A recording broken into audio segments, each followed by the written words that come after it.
What's up, everyone? I am ND Sean 45. And I'm Irish Benjamin 57. And this is a special edition of the Two Irish Brothers show. It's not just a pre-recorded video. We are live, baby, here in the flesh or on your computer screen, however you want to word that. Yep. So, Ben, getting right into action. So I have the Houston Gamblers and the Michigan Panthers game on right now, so if you or anybody else watching wonders why I'm so distracted, that's why. But great lead-in. It is USFL opening weekend, and I was excited for it. I don't know how you were, but I'm excited. I love football, period. So exactly, I'm excited. Well, yeah, and I myself am a football junkie. I love it, and having two spring leagues now, which hopefully they last for a while. It's great for someone like me, and. Yeah. Well, the USFL, they started off with a bang last night. The first game of the season was the defending runner-ups, which I know it doesn't sound good to say. The Philadelphia Stars against the Memphis Showboats, who replaced the Tampa Bay franchise, and that was a great game. Yep. Yeah, it was a really, really good game. Yeah, I think what was it, 29-26, I think. But some little Notre Dame in there. Dexter Williams, he is the running back for the Philadelphia Stars. Yep, and Tavion Coney plays for the Stars as well.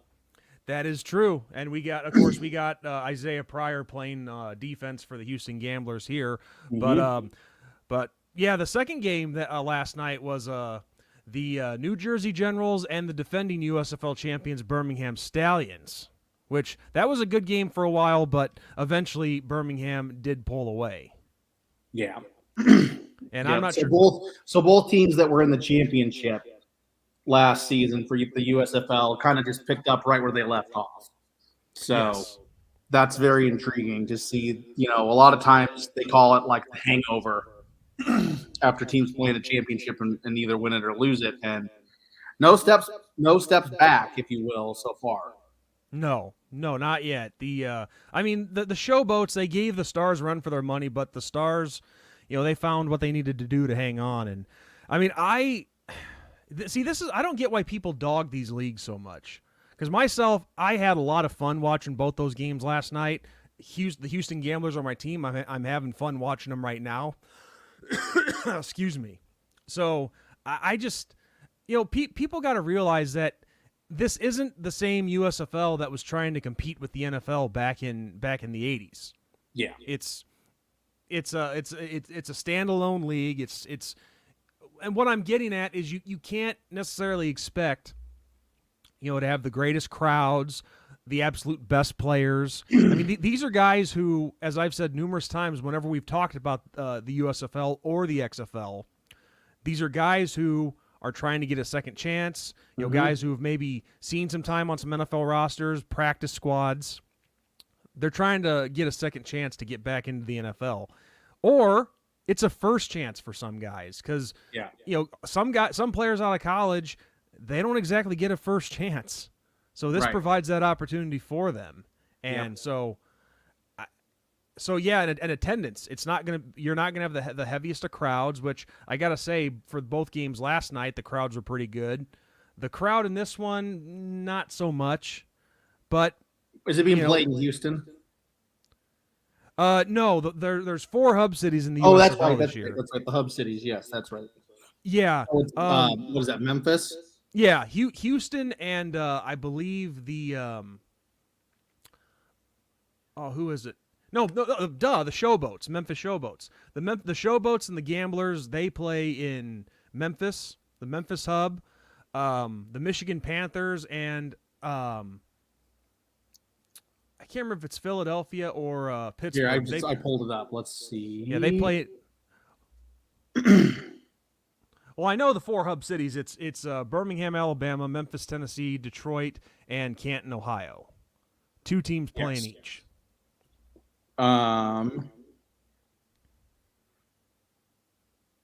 Okay, the Panthers and the Stars play at Ford Field in Detroit. Liberty Bank Stadium in Memphis is home to obviously the Memphis Showboats and the No, Memphis Showboats it's Memphis and Houston, the Houston and Gamblers, Houston, who and just scored a then touchdown, by the way. Birmingham and New Orleans both call Protective Stadium in Birmingham, Alabama home. Yes. So there you go. And then of course you have the Generals and the Maulers, the Pittsburgh Maulers in Yes. Canton. Yes. So I think their plan is working pretty well so far. I think their goal by year 3 was to have all the teams in their respected markets. And so people hate that. And the funny thing is people still ask questions like, why are they doing this? And I try not to insult anybody that could potentially be our audience. But do you people not know how to use the internet and research? I mean, the USFL laid out their plans from day one that they were going to do a hub system before getting all their teams to their respected markets. Mm-hmm. But many people still ask, why are they doing this? Why are they doing this? Why are they doing this? That's why. I'm sorry. I just I feel like that frustrated radio host taking phone calls. Which, speaking of which, we have started doing that now. So here in the comment section, I'm going to paste it right there. We are now taking your calls for a live stream. So if you want to get on here, calls. Yes, you stole my line, jerk off. Why'd you do that? So yes, we are taking your calls. So if you wanted to jump on here, ask us a question, make a comment on a couple things, you're welcome to. So there is the link right there in the comment section. I know we have at least one person watching. So yeah, going back to the USFL and the games themselves. So we had Memphis and Philadelphia, which was a really good game, and I was looking up where are the particular. Oh, here we go. Where are the particular numbers? So Dexter Williams, we were talking about him. He did not have the greatest of nights last night. He had 9 carries for 11 yards, which, but right. he did find the end zone one time, which in the end, that's what matters. Yep. That's exactly what matters. And, I mean, the big thing with these teams that I think people need to realize and remember is the fact that there's going to be a lot of turnover. There's going to be a lot of guys that don't come back. There's going to be a lot of guys that move on.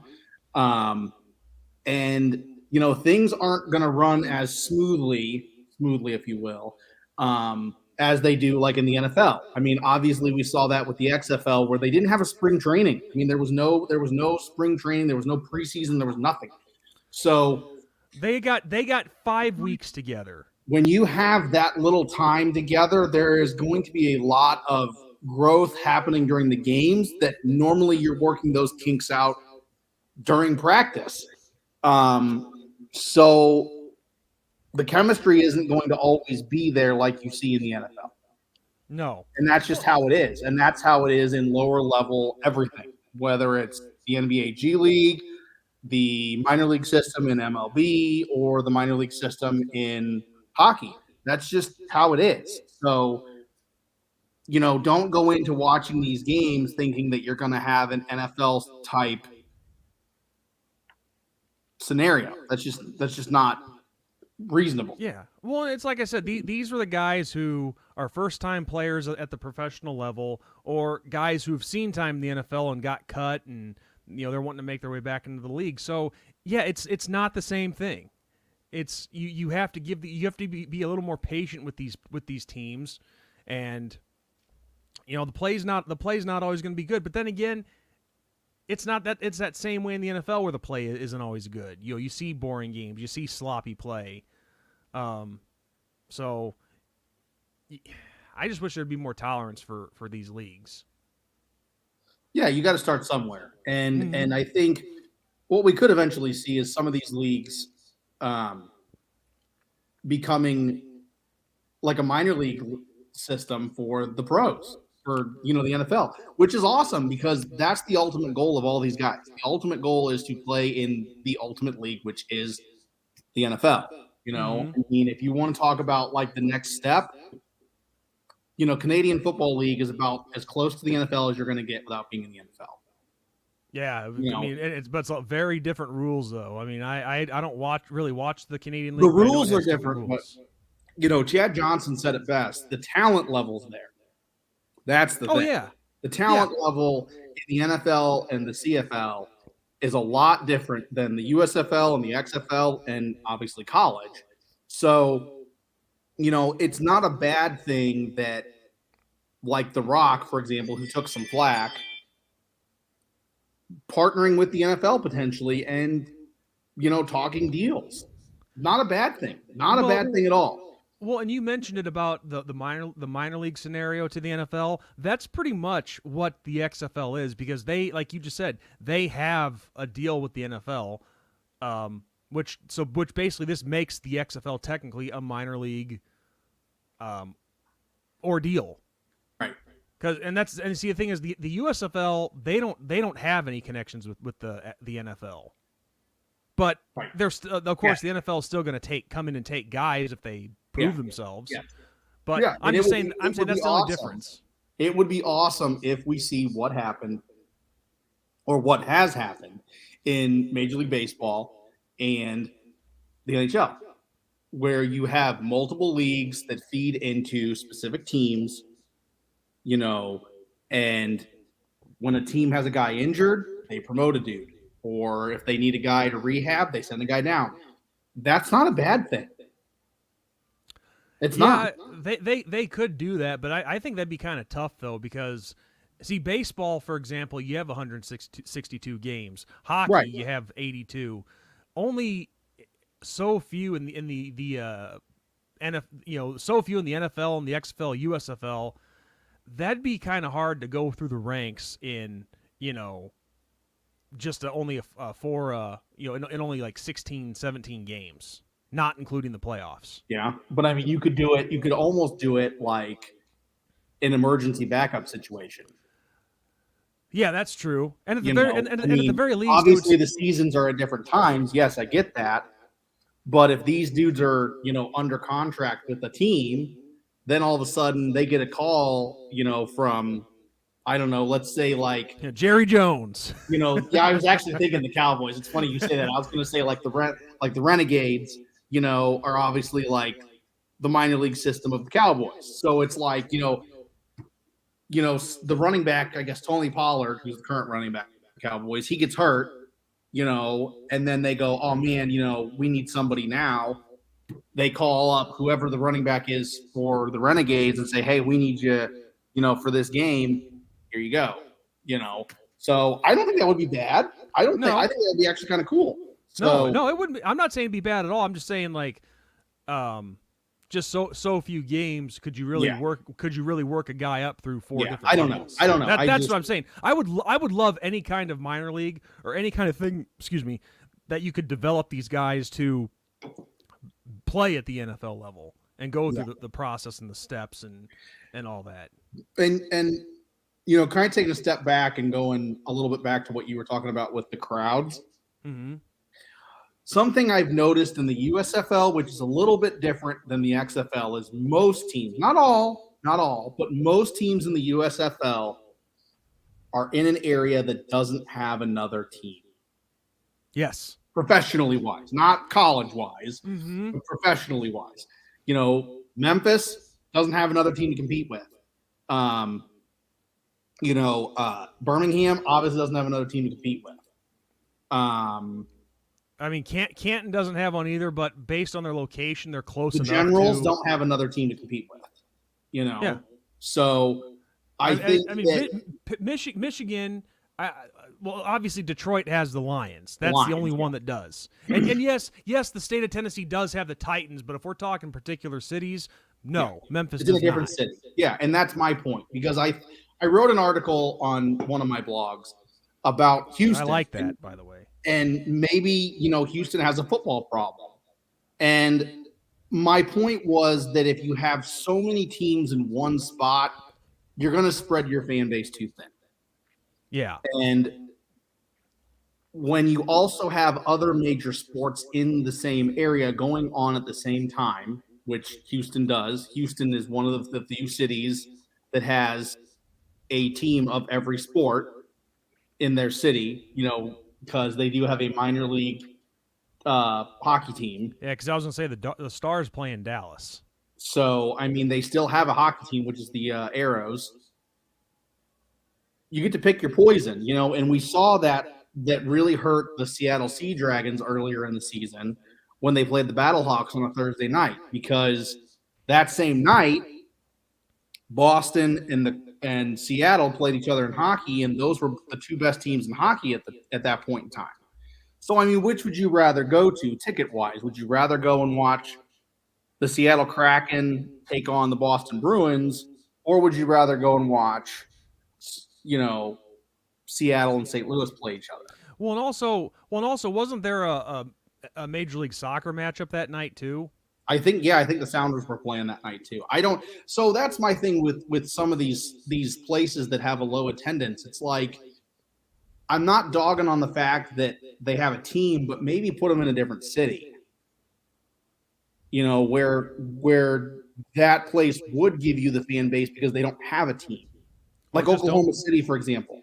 Yeah, or just don't. I've seen that thrown around a bunch. I've seen it on an XFL blog. I've seen it on a USFL blog.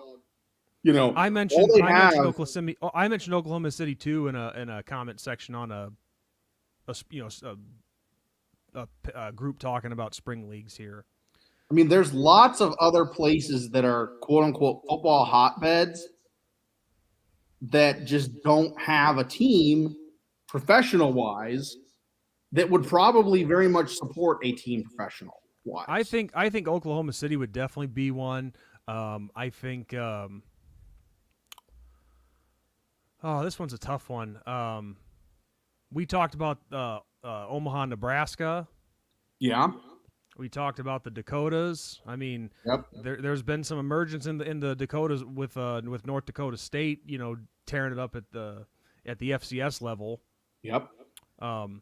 But also, I think another thing too, and actually real quick, carnivorous lunar activity. We weren't trying to ignore you, bud. Just trying to finish our points. As you guys see, we have guaranteed 4 people watching right now. Remember, posted there in the live chat is the link to come in on the stream with us. So if you want to come talk with us, you're more than welcome to. Leave a comment, ask us questions, whatever. So another thing too, Ben, with the attendance at all these games. Now, yes, of course, you're going to have the team that we cheer for in the XFL, the St. Louis Battlehawks. They haven't had a football team in years. So, yeah, you knew the support was going to be there for them. So you're going to see a full dome every time they play there. San Antonio, at the Alamo Dome, they started off pretty well, but they've kind of slacked off a little, but they're still drawing in the thousands. I looked at the attendance numbers for all these games this year, and in my opinion, they are not terrible for what this league is. No. The most impressive, well, I won't say impressive, the most intriguing is DC. I will say that. The most intriguing has been DC. I was very shocked and taken aback that they have that tremendous support. Yeah. Now, obviously, the Commanders or Redskins or however you want to call them, they're the Redskins. They have a phenomenal fan base. I mean, you look at TV ratings and stuff. I mean, they have a huge loyal fan base. But I don't know if that fan base is just ravenous for a win and ravenous for a championship, and that's why they've come out and supported the Defenders so well. I don't know. But, that Washington franchise has a tremendous fan base in and of themselves. So, well, they got something. I mean, as much as I despise them, I really do. Everything about them, they're especially their bounty hunter head defensive coordinator. Yeah, let's let the crap talking begin. I don't give a damn. But they play in the soccer stadium in DC, which it has that slant on one side where the sound really comes down at you. Yeah. And yeah, I mean, unless a lot of these people really don't like the Redskins because of the crap that's going on with that franchise, that maybe they're looking for a franchise that they can actually get behind and have some fun with and not have to worry about all that BS. Yeah, I don't know. I mean, obviously, I don't root for Washington teams, and when I say Washington D.C. and not the state, um, but yeah, I don't know. I really don't know. I am not a Washington fan at all. I do not like the Capitals. I do not like Commanders / Redskins, however you want to call them. Um, Does anybody really give a crap about the Wizards? no. Um, Capitals are obviously the rival to my Penguins. They've gone back and forth for the last couple decades. And obviously the Redskins, when they were the Redskins, beat my Dolphins in the Super Bowl. So there's that. So I have a little bit of dislike for those teams, not pure hatred, like Philadelphia, but yeah. Speaking of Philadelphia, I am upping my hate a little more again for the city of Philadelphia and their sports teams by fully investing in joining the Pittsburgh Maulers. There you go. I felt bad that I was kind of on the Birmingham Stallion side of things last year, and they won the whole thing the first year. So since I'm a diehard Penguins fan, I'm like, you know what? I'll join up with the worst team in the league, which was the Maulers last year. So well, when a new league when a new league starts up, it's kind of hard for some to pick a favorite team because it is new, and you don't know how they're going to do. You don't know how others are going to react. I mean, like myself, it was simple. I had known a little bit about the USFL before from when back in the day, back in the early '80s, and I knew about. I'm glad they brought back the Houston Gamblers franchise because hey, Jim Kelly played for him. Yeah. He spurned the NFL to play for the Houston Gamblers back in '83. So yeah, no, that makes sense. That makes and a lot they of actually sense. went with the traditional Pittsburgh color scheme and not that putrid, awful looking purple that they did last year. Yeah, purple and orange or something. No, thank you. So DK Superfan Superfan DK, excuse me, who just popped into the comment section. He says DC kind of reminds me of how the 30 for 30 on the original USFL talked about Tampa Bay fans embracing the Bandits when the Bucks were terrible. Yeah, they did. See, and that's the thing too. Back then, the original USFL tried to go head to head with the NFL. Yeah. And Yeah. well, they just couldn't do it. It just right. So most people would rather go watch an NFL game than the USFL. But you got to give the original USFL credit because they did try and they did have some success. I mean, they poached some big name players, but it wasn't enough to last. So, okay, I don't know who this is. Dustin Fennell or Fennelly? Dustin Friend of yours? This some kind of friend of yours? Yeah. Okay, Ben doesn't know anything about no football. I don't know. I it depends what kind of football we're talking about. You might know a ton about soccer. Okay. So let me say something. I will admit this, and he can laugh about this all he wants.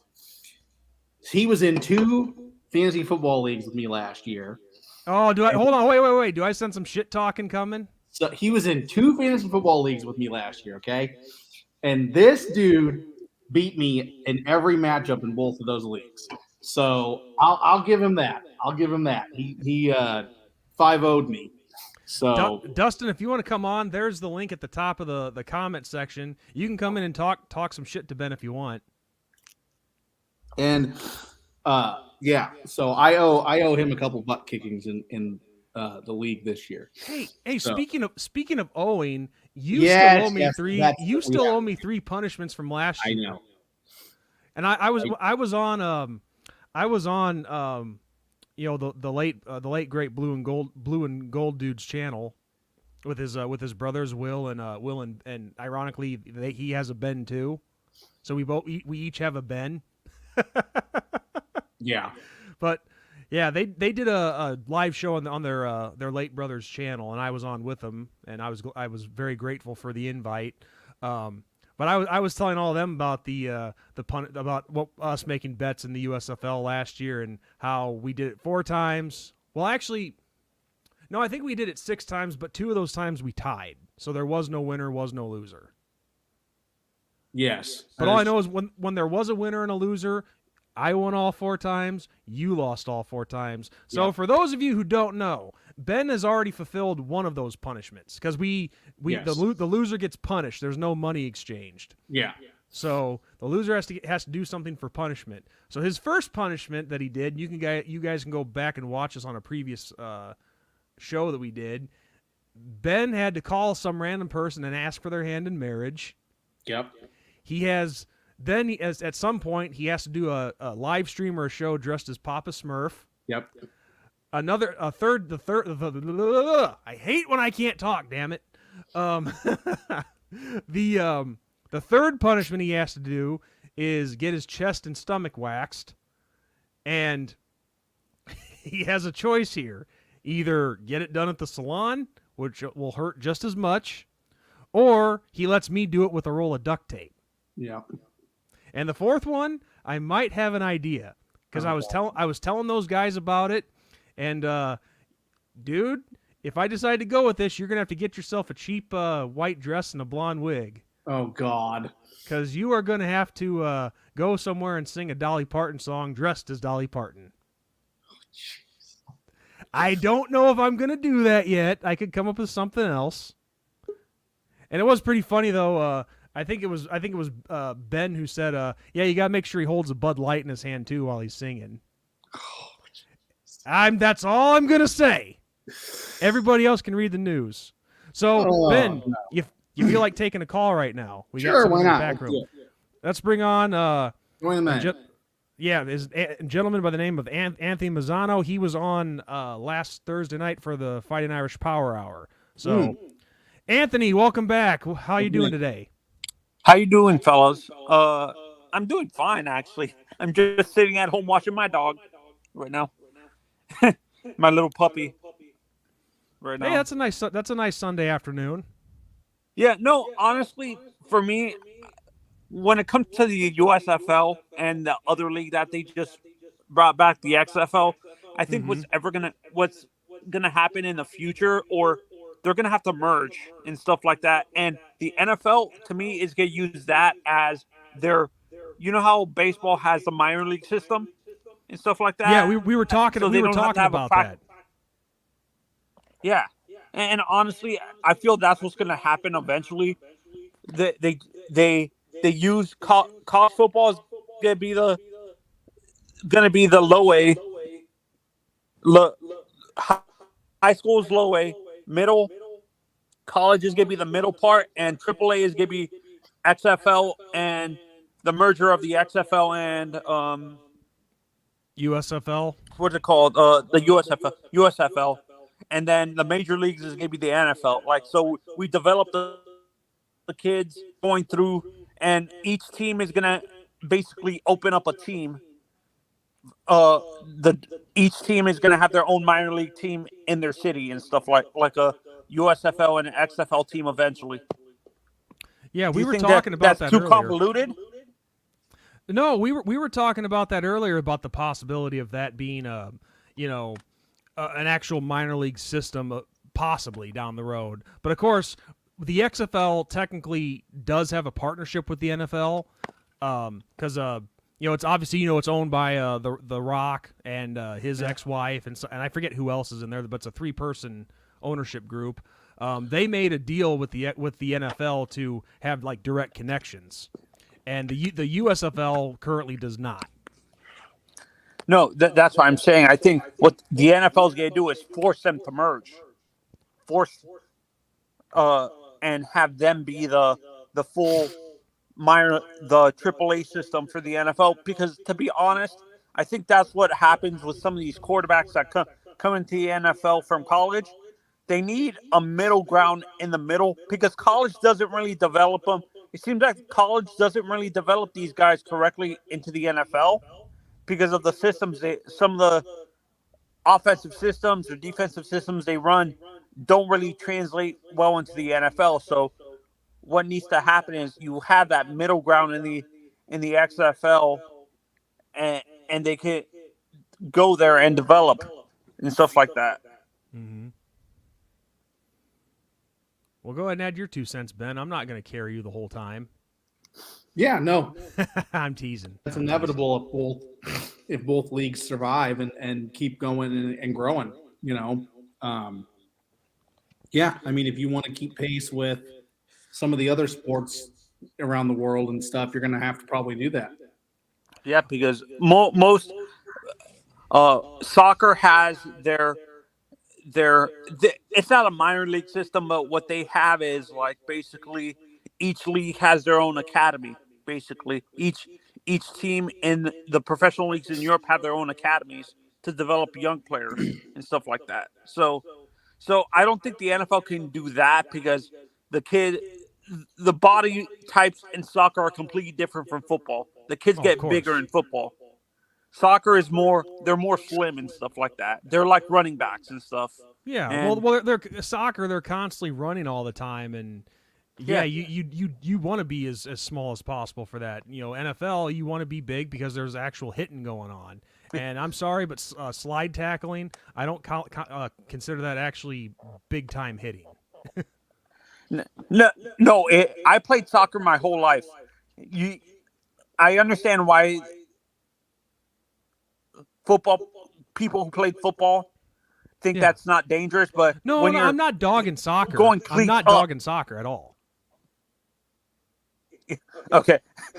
Did you think I was? It sounded like you were kind of. No, Yeah. no, not at all, not at all. I'm what I'm referring to is I remember back in junior high, this one of the guys that was in my gym class, he was a soccer player, and he was dogging me for playing football, and he's like, well, you should play soccer because it's more physical and you get to slide tackle. I'm like, okay, well, you actually get to hit, you actually get to wrap up and hit somebody. And so I'm like, so no, not at all. I'm not dogging soccer at all. I know it's a tough sport. For me, the two most physical contact sports in sports in general are hockey and football. Hockey. People don't realize how physical the hockey is because it looks like they're not getting hit a lot because of the boards, but try stopping yourself at full speed on skates and stuff like that. Like so I don't understand why people like other sports say those people aren't athletic. Like well, here's another one that Ben, you can speak for on this rugby because you've actually played that. Rugby's a rough game, man. It's rough. Yeah, no, and people say rugby actually would be the one sport that can transition well over to football because it's almost a similar concept, right, Ben? Yeah. For sure. Yeah. So, what were your guys' opinions on the spring game? I was so focused on my Hurricanes that I forgot the Notre Dame spring game already happened. That's not till next week. It isn't? I thought it was this weekend. Yesterday was just a scrimmage, like an actual scrimmage, offense against defense. Okay. Yeah. No, I thought it was, and I saw it on. They had it on the. They showed the scrimmage on the ACC network, and I thought that was a spring game or something like that. They showed highlights of it. The blue and gold game, they're going to show that on, I believe, Peacock Network. Yeah, Peacock Network. Peacock. So, as Notre Dame fans, for me, as a younger Notre Dame fan compared to you guys, I would rather. Realistically, I understand why people say the ACC because they already have a partnership, but to me, regionally, it makes more sense the Big Ten. But I can understand the ACC because some Notre Dame fans feel that you have a better chance of winning the ACC championship than the Big Ten and stuff like that because of Michigan and Ohio State and stuff like that. Do you guys agree with younger Notre Dame fans saying that there's a better chance of winning the ACC than the Big Ten? No, I think the conference. I think we'd be capable of winning in either conference. I wouldn't be afraid of playing in the Big Ten. Yeah. But regionally, I would say, as a younger fan, I would say it would make more sense. Well, when you think The Big about Ten. it, well, when you think about it, I mean, back in like this, from as going as far back as we can remember when teams really first started to get established, like Notre Dame always used to play essentially a Big Ten Big Ten schedule because schedule. Michigan State, Indiana, Purdue, Penn State, Iowa. not very often. Yeah, we which is surprising because I mean they're pretty close to where Notre Dame is, so it's surprising that we haven't played Iowa State, I'm kind of surprised you guys didn't play. either of them. But no, the only threat in the Big Ten is Ohio State. Michigan's been good and made the playoffs the last couple of years, but Notre Dame step for step is just as good as Michigan, if not better. You know, the only team that would really make me nervous would be Ohio State. And that's how everybody is right now. I mean, Ohio State has punched just about everybody in the mouth, including Alabama. So and for you guys, honestly, if Notre Dame were to choose the ACC, would it make it easier for you guys to choose the ACC if they brought in Stanford from the Pac-12 because of your long history with them? Well, I know a lot of the the conference realignment talk. I know, of course, we know Gold and Blue Dude always talked about conference realignment and all these different ideas. And who knows which is going to happen? I mean, obviously, we know that all these athletic directors and conference directors, they're all talking about these different scenarios for sure.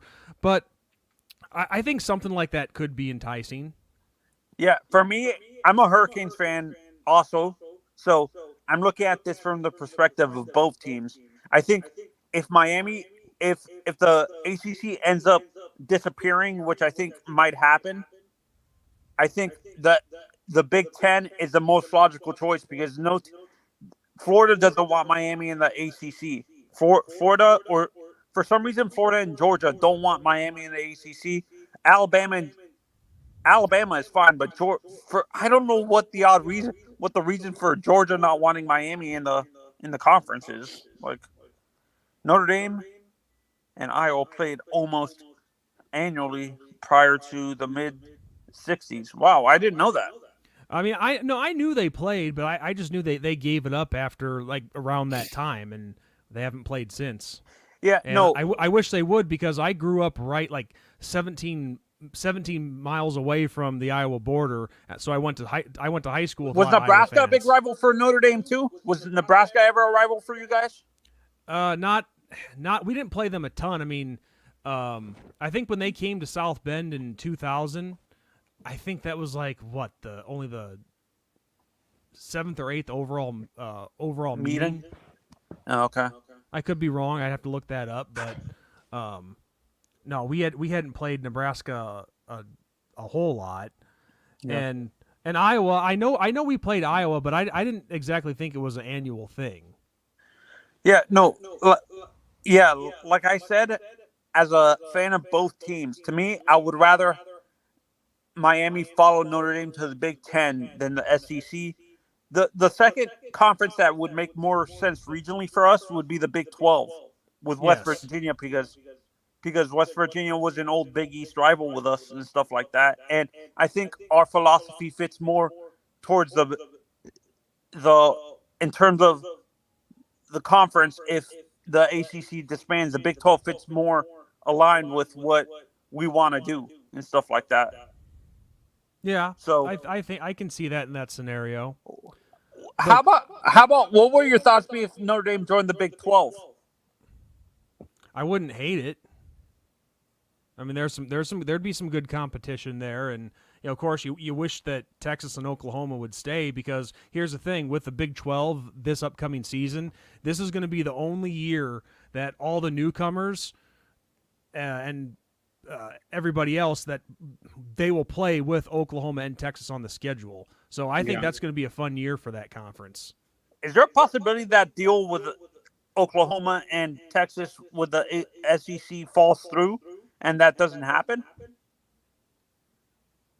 I don't Or know. there? I don't think it would. I don't think it would fall through at this point. I mean, they've done so much legal stuff already that it would take an absolute Blunder from. disaster implosion for that to happen.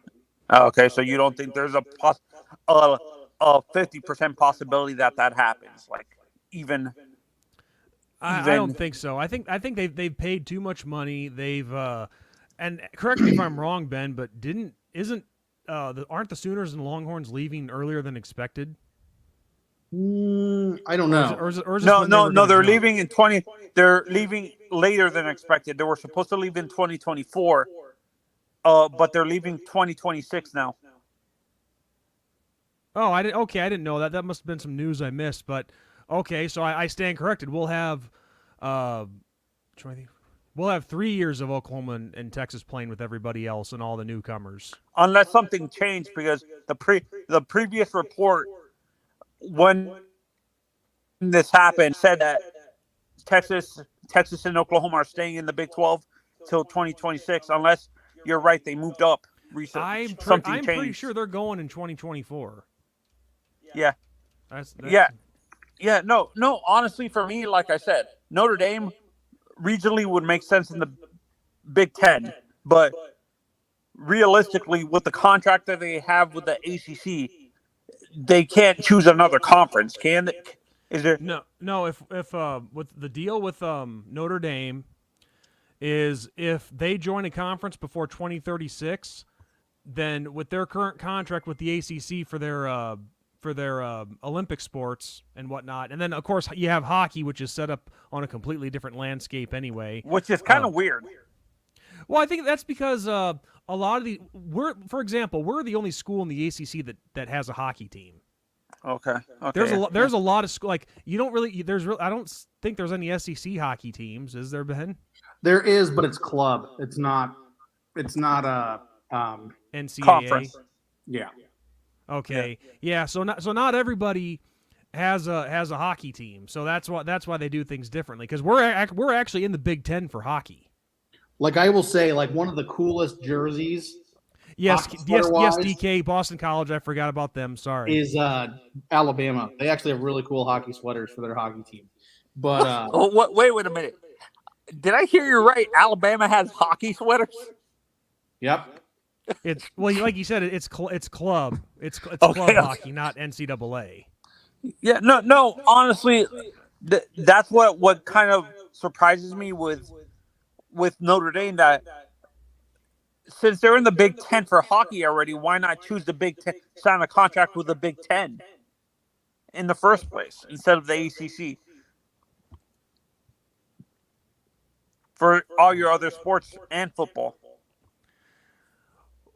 Well, the thing is, it's very complicated because like hockey has always been in a different conference than all the other sports. So when Notre Dame moved to the ACC, it didn't change anything with the hockey team. But the hockey team was playing in another conference that's really only a hockey conference. And I guess they didn't like everything that was going on, so they decided to move to the Big 10, who has an extremely deep hockey tradition with Wisconsin, Michigan, and Minnesota, to just name a few.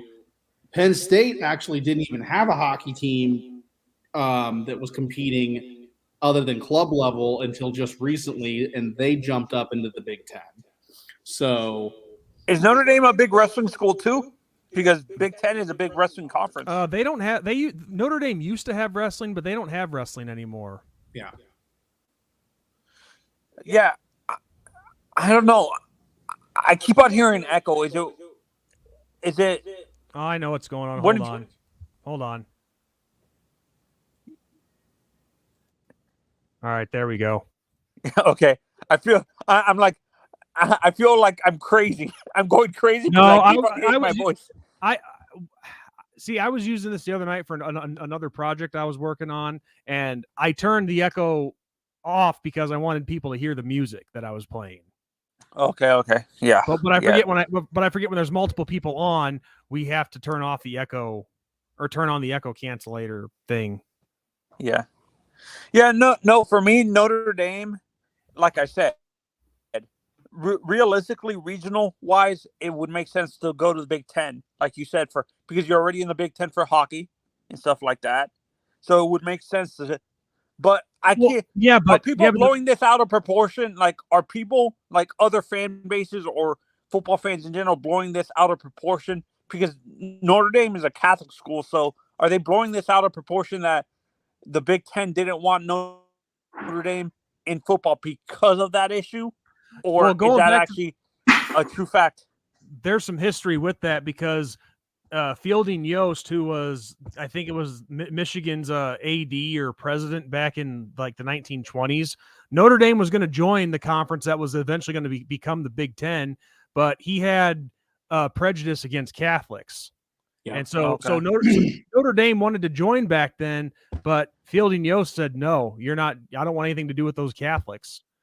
But like we were saying, Okay. with the Big Ten, that's just for hockey because, like we said, the conferences are set up differently for hockey. There's different conferences that are strictly for hockey, and Okay. it's because, like we said, not every conference or not every school in every conference has a hockey team. I mean, I forgot about Boston College, so thank you, DK. Notre Dame and Boston College are the only ones in the ACC with a hockey team because I don't think Duke doesn't Clemson has have one. Miami doesn't have one. Florida State no. doesn't have one. So they have to set up the conferences differently for hockey. But yeah, Because isn't there in hockey, in college hockey, isn't there a conference called the ECHHL or something like that? Some weird like lettering, like besides the Big Ten. I thought there was a big conference where like Boston, Colorado, not Boston, University of Boston, like Boston University, and like the school in Colorado. yeah, it's an Eastern Conference. I forget what it stands All for, the but major yeah, hockey. yeah, Yeah, ECHL or something like yeah. that. Something There's close to that. it's called something like that. Yeah. So Boston Boston belongs to Hockey East. And then the ECHL is a semi-pro league. Okay, I no, thought that was the name of a conference. A college. no, Yeah, no, there's Hockey that's a East, semi-pro. which Boston, UMass Lowell, and a number of other schools belong to. And then, like I said, the ECHL is like a semi-pro league, which feeds into the NHL. Oh, okay. Yeah, Right. no, and this is what I heard. Also, the reason why the Pac-12 or the Pac-10 back then didn't want Notre Dame either because of the Catholic connection too. I'd have to do some more research on it, but I'm sure that there probably was something involved. It wouldn't surprise me. I can't say for sure though. Yeah, no, because there's a whole bunch of conferences. I think Notre Dame, the Big 12 wanted Notre Dame, but when the Big 12 originally wanted Notre Dame for basketball specifically only, but when they found out they were a Catholic school, they nixed the idea of bringing Notre Dame just purely on basketball to increase their standing as a basketball conference and stuff like that. I didn't know that. Yeah, Well, because I have a friend who's a big Big 12 football, Big 12 sports, because he went to Texas for track and stuff like that, and he says, okay. He was talking to the coach, and he said, the other sports wanted Notre Dame, but because of Notre Dame being a Catholic school, the conference, the commissioner for the Big 12 at the time did nixed the idea because of that and stuff like that, which is surprising to me because Notre Dame brings a lot of money and stuff like that. Yeah, they I think do. you guys have the highest AAU, the highest research endowment in the country in terms of money. Oh yeah, it's pretty big. Like I read a crazy number. It was like 2.5 billion or something like that. Yeah, it's something ridiculous. Thanks for say, letting me on, guys. Have a good. I think it was like 2-4. Yeah, take it easy. Take it easy, guys. Yeah, thank you. All right, that was Anthony with his thoughts. He raises some good points, Ben. Yeah, and to just take it a step further, so with what he was talking about with hockey, so Notre Dame was the only non New England area team in the Hockey East, and that was because the CCHA folded and they needed a new conference, and Notre Dame joined in 2003 in Hockey East, along with rival in football Boston College, and then they ended up leaving Hockey East and joining the Big Ten in hockey. So yeah, with all the hockey stuff. Yeah, because it's like I said, with hockey, it's set up so differently than it is all the other sports. But yeah, so I don't know. It's going to be with what he was saying about and can kind of continue on what we were talking about earlier with, you know, these semi. Well, I'm not going to call them. They're pro, not semi-pro. I hate that term. But with these spring pro leagues, yeah, I guess there's a lot of scenario or a lot of paths you could take with this, but I don't know about them merging though, because see, believe it or not, the USFL and the XFL each play by different sets of rules, like as far as kickoffs go and extra points. So if you did that, you're going to have to decide which set of rules you want to play by. Well, then I guess in that case, never mind. I guess you just play by the NFL rules, how it already is up there, because that's what you would be training those players for and developing them for. But the thing is, though, you can't force anybody to merge, because the USFL, I believe, is owned by Fox. The XFL is owned by what is it, Alpha Entertainment or whatever That's the yeah. Whatever The Rock and his ex-wife are calling their company now, but yeah, they're both owned by separate entities.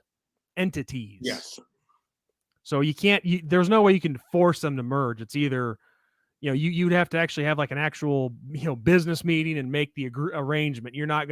Nobody's gonna force these teams or these leagues to merge. Right. So. But anyway, moving on, Ben, to talk about something different. Some interesting rules from our neck of the woods here in Illinois that you were telling me about with Illinois State. Some fishy business going on there. Rules.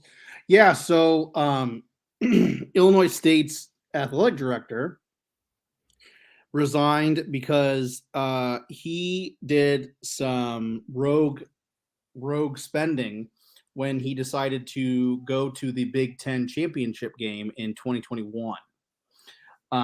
So it's interesting because he just signed a long-term deal with Illinois State, and how this surfaces, and he apparently went to a strip club with one of the big name higher ups of the Big Ten conference, and was doing some stuff that he really wasn't supposed to be doing. So that's very interesting. And that, to me, and see, that's another reason why I just don't want Notre Dame in the Big Ten. I don't. Like, there are so many things that happen in the Big Ten that just is like icing on the cake for me, of like why I just don't want to be a part of that conference. Yeah, So I'm trying to wrap my head around. I live in the Bloomington Normal area. Obviously, my wife is an alum of Illinois State. We all have huge connections to Illinois State. I literally drive on the campus to get to work every day. So, I mean, Illinois State is kind of is a smaller school that I root for in football, since they're FCS, other than Notre Dame. So it hurts a little bit that, you take it personal, that this happened. And it's aggravating, because it's like, first off, what are you thinking? First off. And secondly, it's the Big Ten. It doesn't surprise me that something like that happened in the Big Ten. It just doesn't surprise me. No. But of course, if something happens at Notre Dame, to hell with you. You're this, you're that. It's like you guys have this happen more regularly than we do. So Yeah. because we've heard people try to push that crap on us and say like, oh, well, you guys aren't as clean as you want people to think you are. And we never said we were clean. Just because I don't think, and I'll say it now. I don't think there is one university in this country when it comes to sports or even academics that is 110% clean. No. There is shady stuff that goes on at every university. There is nepotism galore. You cannot tell me that there is a perfectly spotless school. Now, let me give you an example, Ben. I will take it another step. Okay. Since it's Sunday, let he who is sinless cast the first stone. That's what I'll say. Come on, you knew I had to do that. Yeah, no, that's always a good point. That's always true. But no, and I'm not saying I agree with it. I'm not saying I don't want people cheating. I don't agree with that. That's not how I was raised. I don't like that. I don't. Okay, and I'm not condoning that. No, I know you're not. Let's be reasonable here. It's the same with these boycotts that you see when a company is found out to be doing something illegal or nefarious or whatever. Okay, I'm not saying I agree with that, but show me one company, one university, one organization where everybody in that is 100% perfect and clean and does everything by the book. Well, let me give you the best example of this. Obviously, we all of us know BYU. They have probably the strictest honor code I've ever seen. Right. But here's what I'm getting at though with that. If they have this honor code, how is it that's where Jim McMahon of all? Yes, I know. I knew you were going to say that. Yes. I mean, you don't have to be a Chicago Bears fan to know Jim McMahon. That dude loved to party. He loved to drink. Yeah. How the hell did he end up playing for Brigham Young? Yeah. No. And that's my thing. But you think that those kids aren't going out and doing stuff like in secret? No, if you want a 6-pack of beer, you're going to get your 6-pack of beer. Right. Yeah.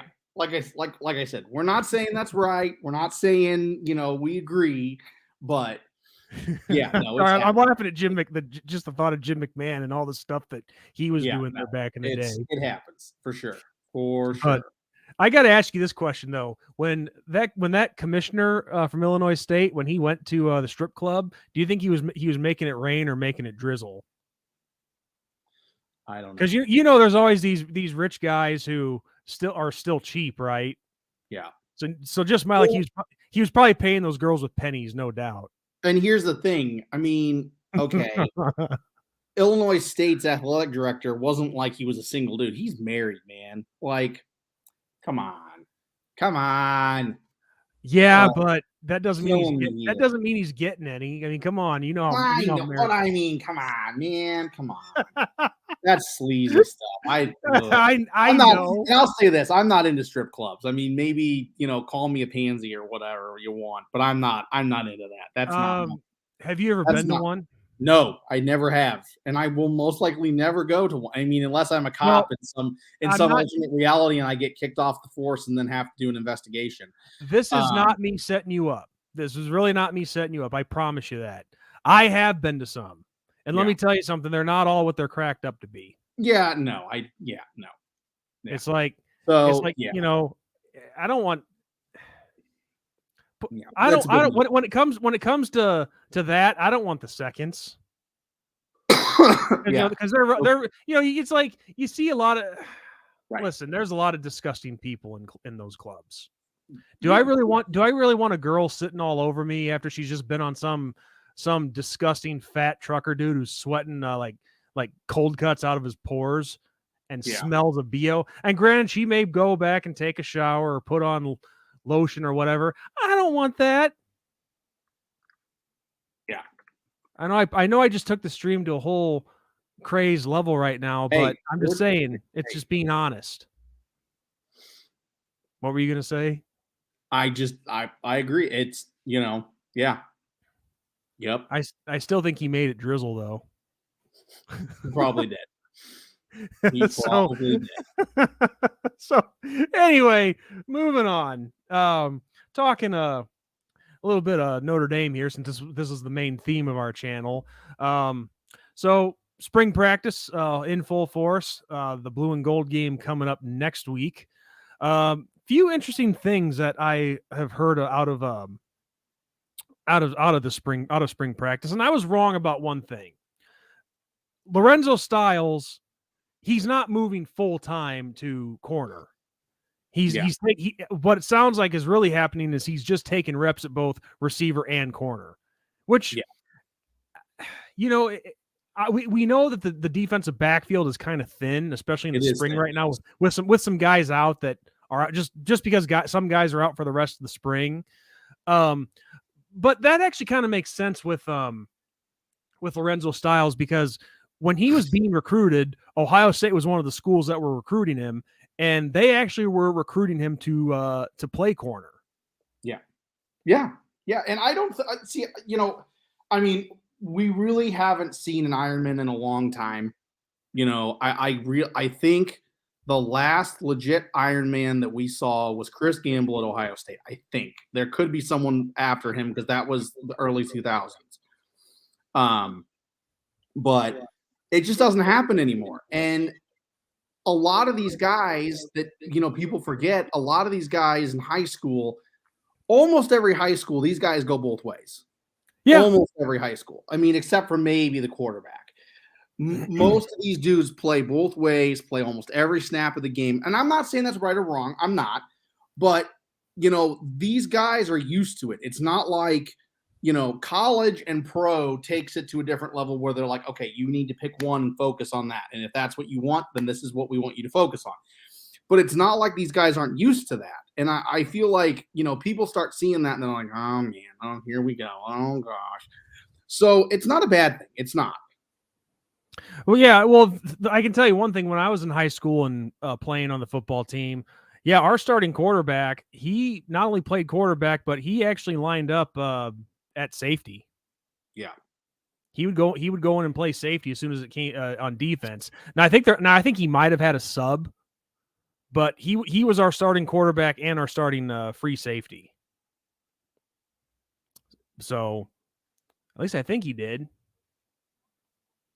Unless I'm thinking afterwards, after I graduated, but all I'm saying is it was not uncommon to see our quarterback go in and play something else. I mean, now I know for a fact the star wide receiver on our team, he played defensive back.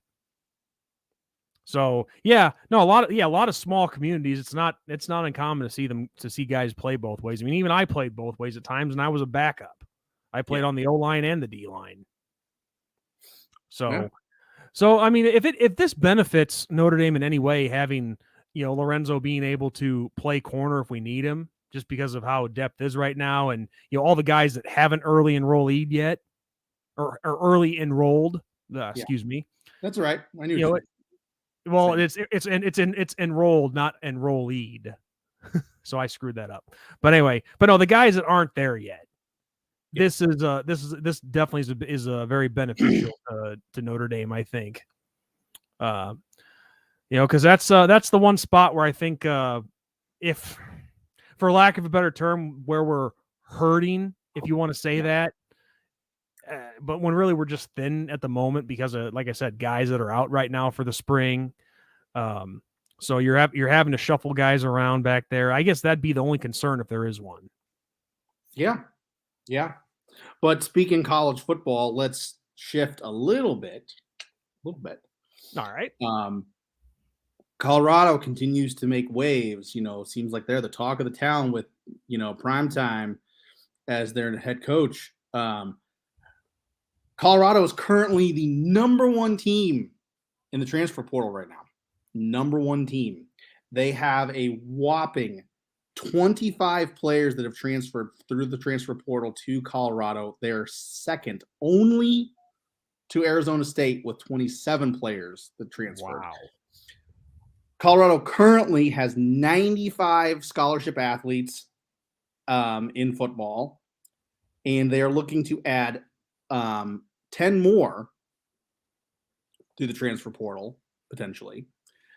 So that would be a total of 20 that they would have to cut to get down to the 85 limit, according to NCAA rules That is for nuts. scholarship athletes. And to take it a step further, if it says how crazy it is going down right now in Colorado, their highest spring game total in the last decade was about 8,000 people.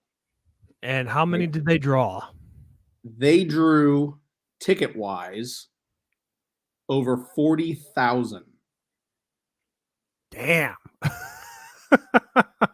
That is nuts. So, yeah, it's safe to say that Deion Sanders is as of this past Monday, around. if you want exact numbers, as of Monday, Colorado distributed roughly 40,300 tickets for the spring game. 8,000 of them went to students, and for the first time since the 80s, Colorado is selling spring game tickets for a cost of $10 for general admission.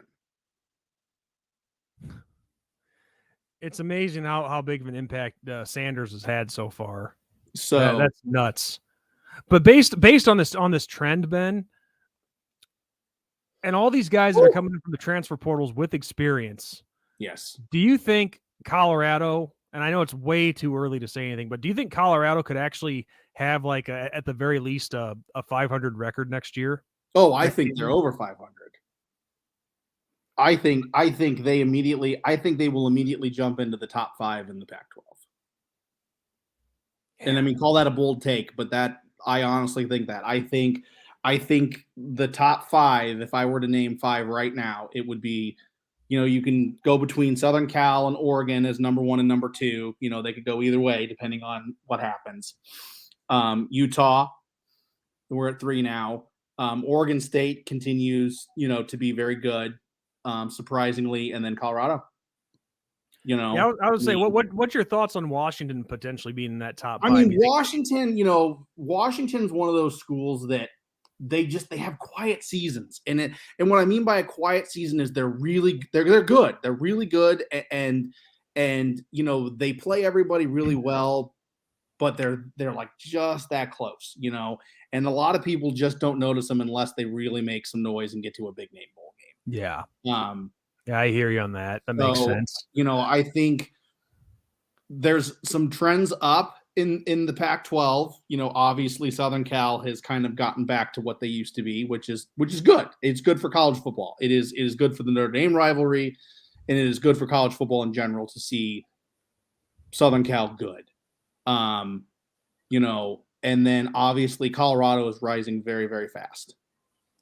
We haven't seen a Colorado team like this since Cordell Stewart played for Colorado. Yeah, it's been a long time since Colorado's done anything, which is awesome, which is absolutely awesome. But yeah, I think Colorado top 5. I honestly think they could have a top 5 finish. Now, obviously guys can't get hurt, bad breaks in games, that kind of stuff. But I mean, Colorado's going to make some noise this year. They are. Yeah, at the very least, conference-wise, maybe not national-wise, but well, I guess technically they are if you're bringing in 20-plus guys from the portal. But I'm talking in the national college football rankings, but conference, I think they do have a chance to, like you said, make some noise there and start turning things around. Because obviously, you and I seen it. They got a pretty good. I mean, they have a pretty decent non-conference schedule. I will say that, man. They got some competition in that non-conference schedule. Looking at it, they start off with TCU, and then Nebraska, and then Colorado State, and then they do their Pac-12 thing. So, I mean, TCU obviously they played in the championship, so they're clearly a good team, and Nebraska is potentially on the rise, and that's kind of a big name, old school Big 8, Big 12 matchup between Colorado and Nebraska. So that'll be interesting.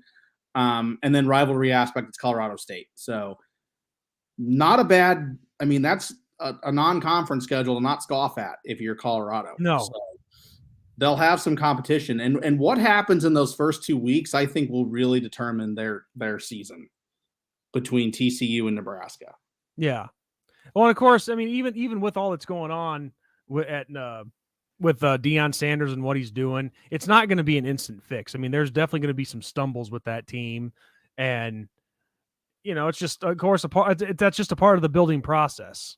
Right. I mean, very, very rarely do you see like instant success. Like this is a different sport, I know, and I know hockey's completely different from football, but look at both recent NHL expansion teams. Golden Knights were in the championship chip hunt almost immediately. The Seattle Kraken, they're pretty much the same thing. So it is possible to have an instant fix like that, or instant success as far as expansion goes in the professional leagues. But no, I definitely think there's going to be some stumbles. It's not going to be perfect. No, not at all. And I mean, and to take it a step further with the schedule, you travel to TCU. I mean, that's going to be in TCU. That crowd's going to be ravenous. I mean, that's a hard place to get a win no matter who you are.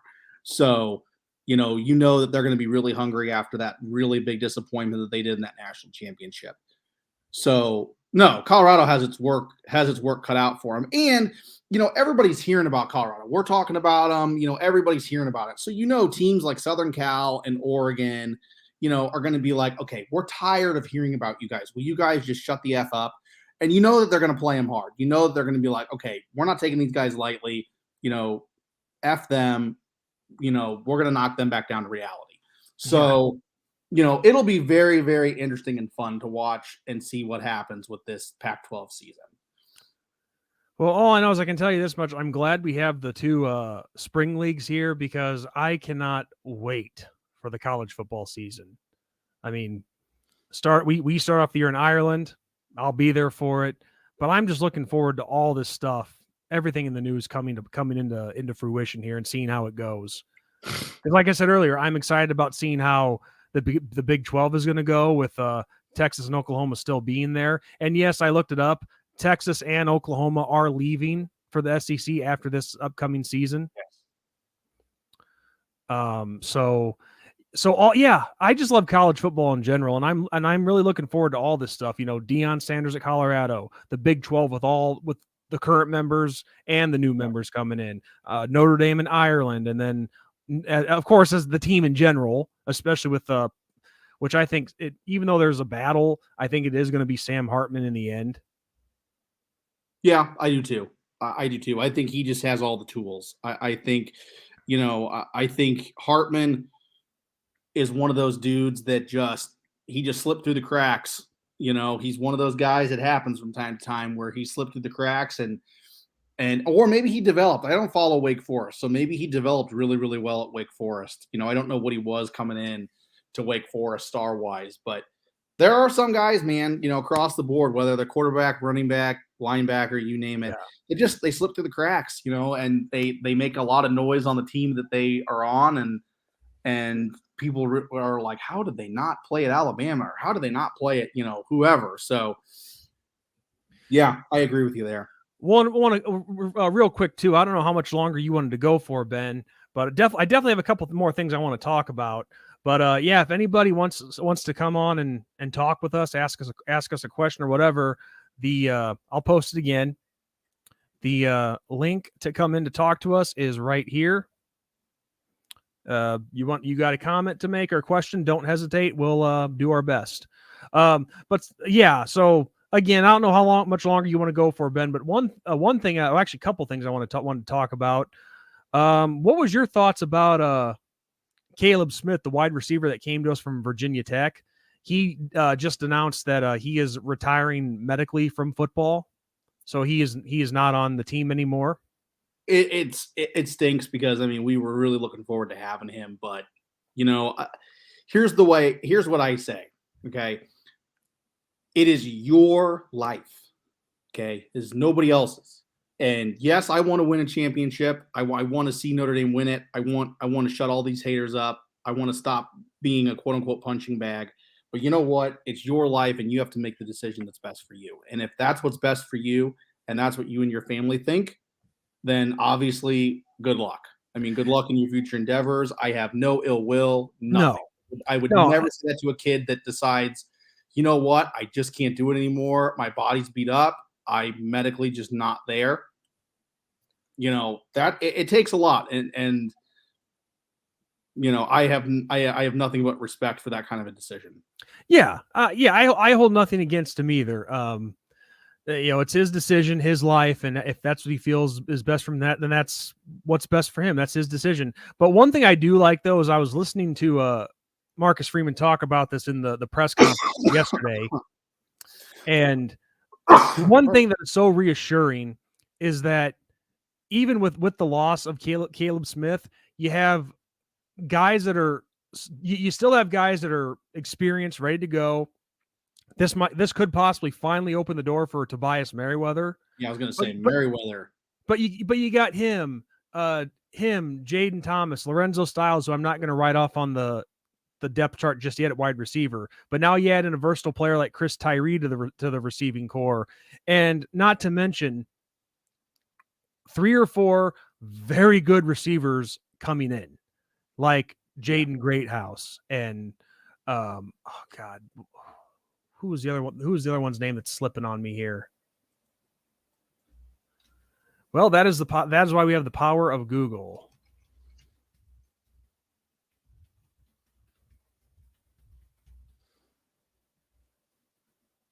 Okay, let's see. Oh yeah, how could I forget about Deion Colsey? I feel horrible now.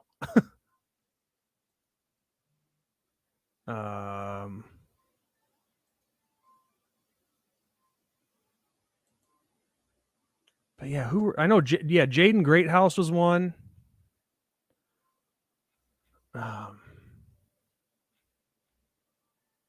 never mind. I guess they're not going to.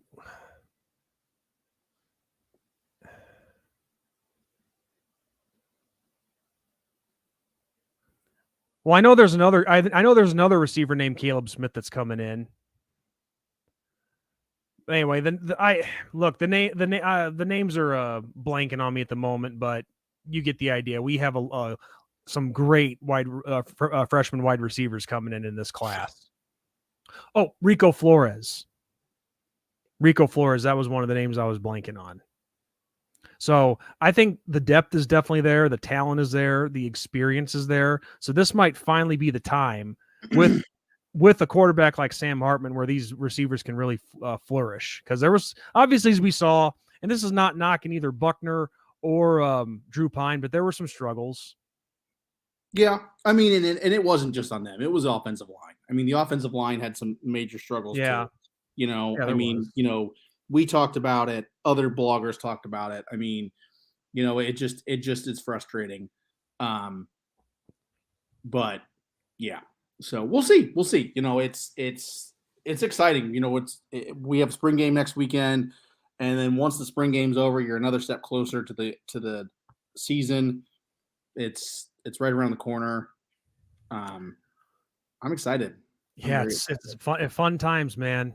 And you know, we even got baseball going on too. So I mean, I don't know how excited you are about the Cardinals. I mean, I think the Cubs have made good strides, but I'm not. I didn't want to start that. There's something else I wanted to mention in regards to football. But here's something here during the press conference, and I have to make mention of this because I do think it's important. This has me respect Marcus Freeman even more than what I do. Now, I'm just wanting to let you know I'm not making this about politics or anything. I know we really avoid that on this channel, but Marcus Freeman, when it was his turn during he started the press conference being the head coach and all that. But one of the last questions that he was asked was what he thought about being one of 4 black head coaches at Notre Dame, along with Coach Ivy of the girls basketball team, Micah Strewsbury, men's basketball, and then I forget the name, but I guess the volleyball coach there is black too. I don't know her name though. But I guess I could bring it up, but I'm just gonna say basically what Marcus Freeman said. He said, I think it's he said something along the lines of, I think it says a lot about Jack Swarbrick and Father Jenkins, that they it's just a matter of hoping that they hired these coaches for the right reasons, and I hope it can just get to a point where it really isn't a big deal anymore about what your skin color is. And I'm like, and there's more to it than what he said than just that, but I'm like, thank you.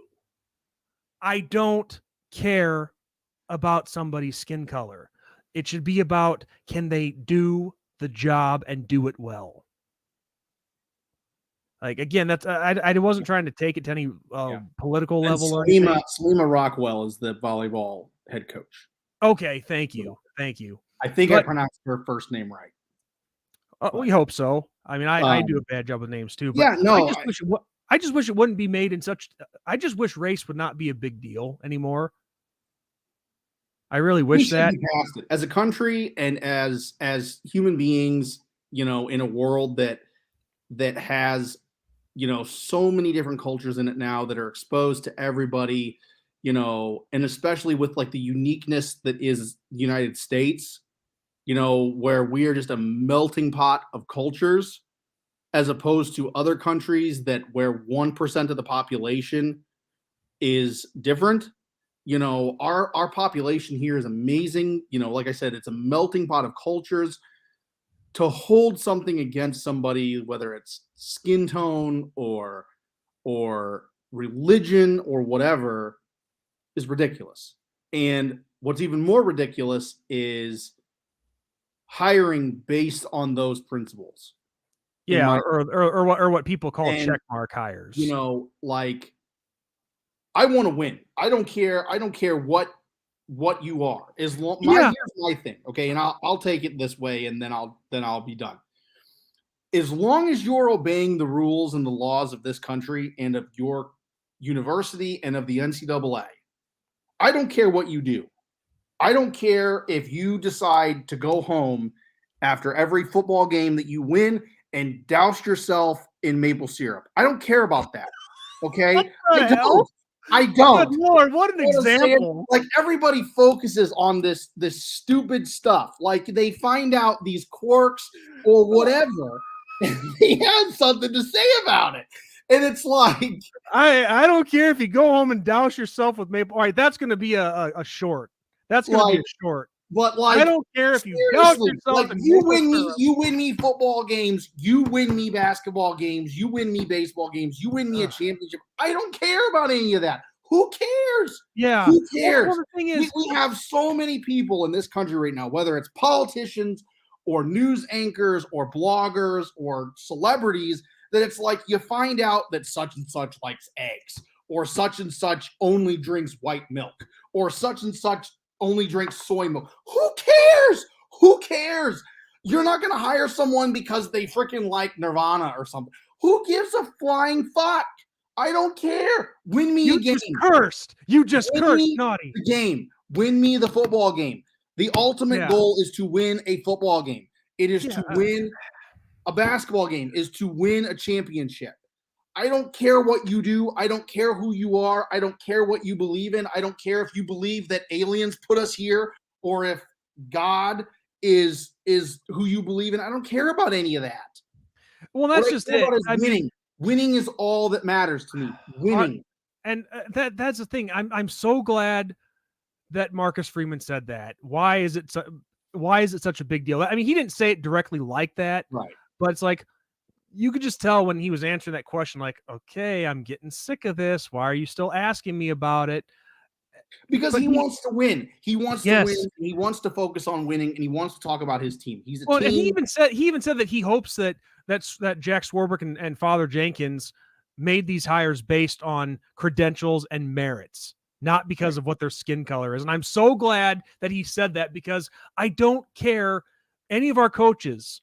I don't care what their skin color is. They could be Mexican, Chinese, white, black, Filipino, whatever. It doesn't, Samoan even. It doesn't matter. Can you do the job and can you win games? Yep. And I just wish why I don't know why we're still focusing on this color crap.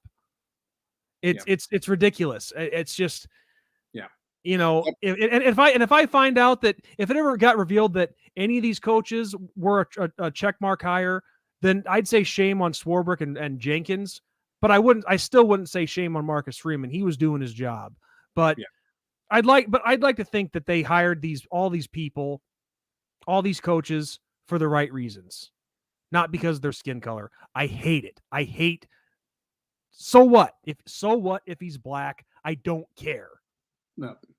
So that's the bottom line. I had to bring that up. Just we have a person that wants to join the stream. So yes, we'll bring in once again our regular Golden Playbook. Welcome aboard, buddy. What's your thoughts today? How's it going, y'all? Going great. How you guys doing? The Gamblers are down by 3, so I hope they can come back and win this game. But other than that, I'm fine. Ben? That's good. Yeah, I'm good. I mean, obviously it's a dreary Sunday here, but same here.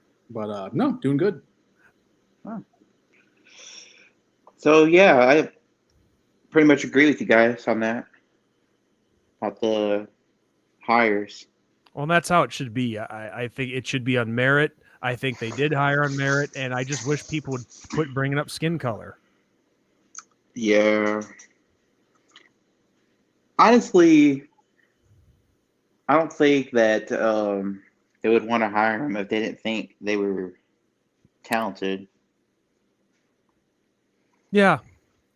I mean, of course, I remember when Notre Dame hired Ty Willingham back in the day, there was all the big fuss about when he was fired, and of course, people were playing the race card with him. But no, that's because in 3 years he was not doing that great of a job.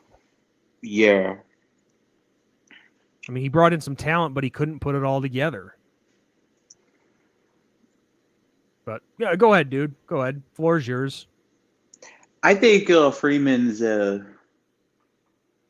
like I always say, like he wasn't as experienced at first, but I think he's gonna get more experience.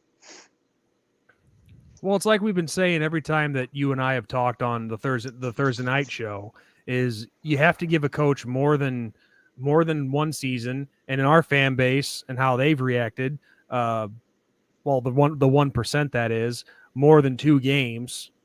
Mm-hmm. And it's you're not going to have a coach like even what we were talking about earlier with other teams. You're not going to necessarily have instant success. It's going to take some time. Yeah. Yep. Honestly, think he could win us a natty in a few years if I could totally see it. Well, he's on the right path with the recruiting. He's brought in a lot of guys who I don't know if I can say this 100% for sure, but a lot of guys who probably maybe wouldn't have come to Notre Dame otherwise. Right. I definitely think he was a pretty his personality is great. Kind of doing what Deion Sanders is doing. Just kind of recruiting. Got a great personality. Well, it all comes down to having a balance. I mean, you have to be able to have that, like I said last Thursday, you have to be able to have that, that balance between players, coach, and disciplinarian. Right. And I think so far Coach Freeman has done that with showing these guys, hey, you can always come and talk to me. I'm going to be there for you as much as I can be. But if you mess up on the field, you're going to know about it, and I'm going to make sure you correct the problem. Yeah, and we saw him hint at that, actually. He was very subtle, but he hinted at that in the promo that they did for the Vegas game between Notre Dame and Brigham Young. Yeah. And they did that, spoof of The Hangover. Michael Mayer and him, and Mayer goes to basically party with Freeman, and Freeman's like, whoa. I'm your head coach, man. I'm not your friend. I'm your head coach. So, I mean, he hinted at that, and that's how it should be, So, yeah. Yeah, because the thing is with Brian Kelly, I'm not going to take anything from him away as a coach. Because obviously Kelly couldn't make the connections from what I heard. No, that's what I'm saying. On those kids' level, and I'm not saying it's because he's old, because there are some older coaches that have phenomenal relationships with the kids. But when you have someone at Freeman's age they just connect better. That's just how it is. He's the same age as me. This is college. This isn't pro. So you got to have those connections. Well, and Brian Kelly too. He never really looked happy a lot. Nah. See, Marcus Freeman, he shows, he shows, what's the word I'm looking for? Like, he shows feelings. He shows emotion. Like, he actually looks happy when he's talking about something. But when he's pissed off, he shows that he's pissed off too. And it just when you have that kind of balance, it is just that's when things are going to go well. Yeah. One thing I will say about Brian Kelly, though, maybe his personality wasn't the best, but he did get us, we did get, some great wins. And well, of course, now, I'm not taking anything away from Brian Kelly was a good coach. Anybody that says he wasn't a good coach is full of it. Brian Kelly was obviously a good coach. It takes talent to do what he did. Is he a great coach? That remains to be seen. I mean, he has another chance with LSU, and we got to see what he does with them. But, I would not put Brian Kelly in the great coach category. Great coaches are Kirby Smart, Nick Saban, Dabo Sweeney. And that's not even winning championships. Like, take the championships away. Those are great coaches because they consistently win at the big time level. And they're consistently recruiting phenomenal recruiting classes. That is what makes them great coaches. yeah. I've heard a lot of Brian Kelly, I think, really couldn't win a natty there at Notre Dame because it was just harder. I think that was part of the problem. And I don't think he was really recruiting as putting as much effort into it. No, I agree with you there. He slacked on the recruiting. Now, I would say everybody loves to use, and I'm not saying you said this, but people also like to use the academic standards as well. And I guess maybe to some degree that can play into it, but obviously it does hurt a little bit. I mean, the academic standard hurts because you're not going to get some of these guys that are going to Alabama just because of the rigorous qualifications, if you will, that you have to get into Notre Dame. I mean, there are just some guys that are not academically gifted as athletes like some of the guys that come to Notre Dame, but they're athletically gifted. Well, I guess my point by saying that is I'm not saying that it didn't hurt, but at the same time, we were able under Brian Kelly, he was able to bring in, and not just Brian Kelly, but any coach, they are able to bring in guys that are smart and do have the talent capability to win a national title here. That's all. But you're right. There's guys that couldn't get in here because of the academics. Yeah. But going back to what I was going to originally comment on is, Brian Kelly did get lazy with the recruiting. He, from what I was understanding, he wouldn't go to recruit in the inner city schools, and from what I also heard is he wasn't going after the Catholic private schools either, which I don't understand why. I'll still never understand that. I had heard that he was he wouldn't really visit recruits either. That's what I'm saying. Yeah, and that's making the connection. And yeah, I mean, if you're not going to make that connection with these kids, then why do they want to come play for you? Yeah. Right. But of course, Marcus Freeman and his staff, he makes recruiting a top priority. Every coach on his staff recruits, and that's his rule. You are getting out there and you are recruiting, because that's the grind of being a top college football coach. If you want a national championship, you have to do that grind. You have to travel to all these recruits' houses and visit them and their families, make these connections. Nobody said it was going to be easy. No. No. No. So that's the biggest difference between Brian Kelly and Marcus Freeman that I'm really liking with Marcus Freeman. And I listen, I'm not saying that if Kelly didn't leave for LSU, I still wouldn't have said that I'd hate having him here. Not at all. Like if he stayed, I'd be fine with it. But given the situation and given what we have now in Marcus Freeman, I'm liking what I'm seeing. Yeah, I agree. So yeah, what else was on your mind, GP?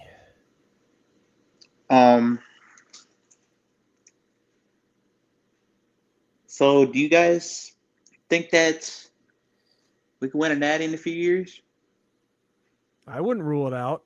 I think it's possible. We are trending in the right direction. Currently, we are trending in the right direction. And I think if you go off just recruiting class, yes, we could. We have the potential to do it. Will we? I don't know. I hope we do it. But I think we definitely can, yes. I think sorry. I was going to say it also depends too. Like I think Notre Dame needs to make some changes, and which I'm not saying they haven't done this already, but they need to take more advantage of name, image, likeness. I think, but keep it reasonable, of course. They've already been hitting the transfer portal, taking advantage of that, which is good. But also, it's gonna depend too how the new playoff system is going to work after this season when we expand to 12 teams. Because obviously, that going to 12 teams, that's going to make it more difficult for everybody, not just us. Yeah. But are we capable of making that step and getting it done? Yeah, I think we are. I can't guarantee that we're going to win one in the next few years, but the talent's coming in. The talent to get it done is coming in. Freeman has this team in the right direction, and I think with all the staff losses this season and all the replacements coming in, like Jared Parker and Coach Gino, the quarterback's coach, and who was their what was the name of their offensive line coach? Joe Rudolph, right? Yeah, Joe Rudolph. That's it. These are essentially Freeman's guys now. Yeah, they're essentially his guys. This is his staff. Definitely a Freeman staff. This is not a Brian Kelly staff now. Yeah, this is the staff that Freeman wanted. So it'll be interesting to see what he does with it. Yeah. So yeah, it's just this upcoming season will give us a great indication of where we're headed. Yeah, I definitely think that we'll be like a lot better this year than last year for sure. Well, and also with Hartman as a quarterback, we have a guy who is experienced. Yes. As a starting quarterback. And yeah, things just got bad for the Gamblers. Shit. What is the score? Well, it's 22-13 right now, Michigan. Our quarterback just threw what was almost a pick six. There's a flag on the play though. Anyway, go ahead. I said earlier that I'd get distracted probably, so there you go. Oh, defensive pass interference, so we're okay. Anyway, go ahead. So, I don't know if you remember it. We were discussing this last week about the Ohio State game. Yeah. And how I think that we could beat them. Yeah, what about it? Do you guys feel the same way? I think we can beat Ohio State, yeah. But of course, my thing, as I've said a lot, is we need the fan support in the stands too. Yeah. And this being a big game, I worry about that because you got the greedy bastards out there in our fan base who don't really care about the team; they just care about the money. So I'm not saying that's going to be the sole factor, but you can't say that doesn't play a role in big games. Of course, it does. Yeah, just like the USC games at home, right? It is. Yeah, this one's at home. So yeah, having that fan support should be able to, hopefully beat them. Yeah. What I like is the scheduling this year. And I think not a lot of people are talking about it, but the fact that we play Ohio State when we play them, in my opinion, gives Notre Dame a really, really good edge because you're not coming out of the gates playing an Ohio State. You're easing into your schedule. You can knock off the cobwebs, knock off the rust, get your motor humming, if you will, and then play Ohio State. And I feel like that has been an Achilles heel for Notre Dame in recent years, where it's like, okay, you play in this big name game immediately, whether it's Michigan, Ohio State, whoever, instead of going the route that a lot of these big name schools go, where you play a bunch of little schools, get your groove going, and then play a big name school. I think that will tremendously help Notre Dame in this matchup. Oh yeah, for sure. I think it will help. I gotta be they honest. got Navy, right? Navy is the opener over in Ireland. Yeah. And then they come back home to play. And I was just going to say this, but they come Tennessee back State. home. Yeah, their home opener is Tennessee State, I believe, or maybe it's the Tennessee State is the home opener. And Yes. honestly, I wish we weren't playing them. I wish we were playing somebody else, but whatever. Can't do anything about it now. Then after that, I think they're on the road at NC State. NC State, and then is it home against Central Michigan? Yeah, I would say Central Michigan. Then Ohio State was after that. Yep. And the last time Ohio State came to South Bend, it was when Eddie George was still there, and it was during his Heisman campaign, and they kind of had their way with us that day, back in '96. So it's kind of been a while since they've been. Well, there. Put it this way: we played Ohio. The first time we played Ohio State was back to back, and I think, what was it like back in the 20s? I think. Yes. And then we didn't play Ohio State again until back to back in '95 and '96, and then the only times we played Ohio State since then was obviously this year. Then we played them twice in a couple of different bowl games. Because we played them in we played them with Brady Quinn in a bowl game, and then the 2006 Fiesta Bowl, which we almost beat them. We had them on the ropes, and then it was the game we lost Jalen Smith when he tore his ACL. Yeah, that was the Fiesta Bowl also, 2016 Fiesta Bowl, and then this past season. Yep. So they actually have a 5-game winning streak over us. Yeah. But still, that's kind of tainted considering the fact that we've only played 7 times total in history. Right. But no, I guess tainted wouldn't be the right word, but what I'm saying is we need to play more. It's a sample size. It's not like you've played them 100 times. Exactly. That's what I was getting at. So yeah, I just think we could run the table on them. I mean, I've been saying it. Like, of course, we're not into the season right yet, but it doesn't hurt to think to speculate on what could happen. But I have a buddy that I work with, at my job.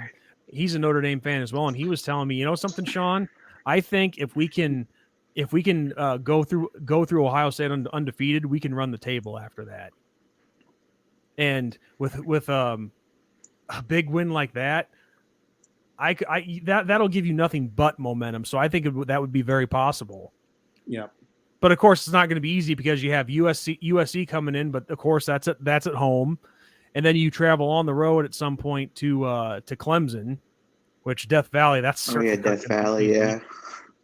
Even though they don't have DJ and a lot of other guys that are moving on, that Klubnik kid. There's some talent there with that kid.